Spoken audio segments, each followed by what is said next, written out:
slightly different setting today. I'm at the Buddhist temple, which is the second largest Buddhist temple in the southern hemisphere, and it's at Copyright Flats, I was going to say. It's at Flatbush, which is near Howick. And this is a Saturday here in New Zealand, and life is wonderful. We're very lucky to have dodged the bullet on COVID, so if you're watching this in the rest of the world, I guess the rest of the world can be a little envious of the fact that we've got 22 cases, no one in hospital, and by and large life is back to normal, except for the borders being closed, which is only a problem if you want to go somewhere, I guess, or come back in. I just wanted to touch on today, I had a couple of questions about the term Psycho-Cybernetics, and while you'll find it explained in many places, let me have a shot at it. Psycho-Cybernetics is a term that was coined by Dr. Maxwell Maltz. He probably did it prior to writing the book in 1960, because he wrote his first books in the 50s. I've had someone say to me the book's a bit chauvinistic. It probably is, but given that was written in 1960, it's quite an amazing book. So take that into account when you're reading it, if you're lucky enough to get a copy these days.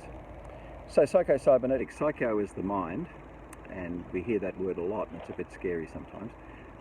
So cybernetics comes from the Greek word for helmsman, cybernets, which is a Greek for the helmsman. And what cybernetics is, and it wasn't something that Maxwell Maltz started, but cybernetics is a study of goal-seeking mechanisms. In other words, when you have a GPS even in your car, that's a goal-seeking mechanism. You put in a goal and it seeks it for you. If you talk to a pilot and ask him about, say, flying from anywhere to anywhere, but let's say Auckland to New York, then the plane is basically off course a lot of the time. And what the cybernetics works there is that the plane goes off course, comes back on course, goes off, etc. So eventually it finds New York because that's the target, and that's the way that our subconscious works.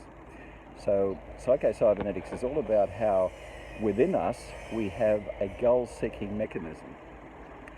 And once you get in touch with the concept of it, and that's all I really want to do for you and with you, is to leave some concepts. And the concept of the goal-seeking mechanism is mind-blowing.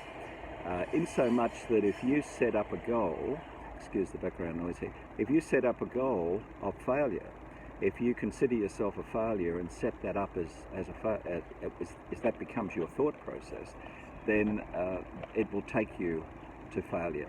If, however, you set it up as a success, then it will take you to success. In other words, it will not argue with you. If you set it up as a negative, if you start to worry about failing, then you will inevitably fail. That's why they say be careful what you think about, be careful what you pray for, be careful what you hope for. And that doesn't come idly. If you think about something, what's going to happen to you, and it's all negative, then it will probably happen to you. And why is that? Because the subconscious does not play favorites. You tell it what you think about yourself, and it basically will treat you accordingly. So that's why sense of purpose is very, very important.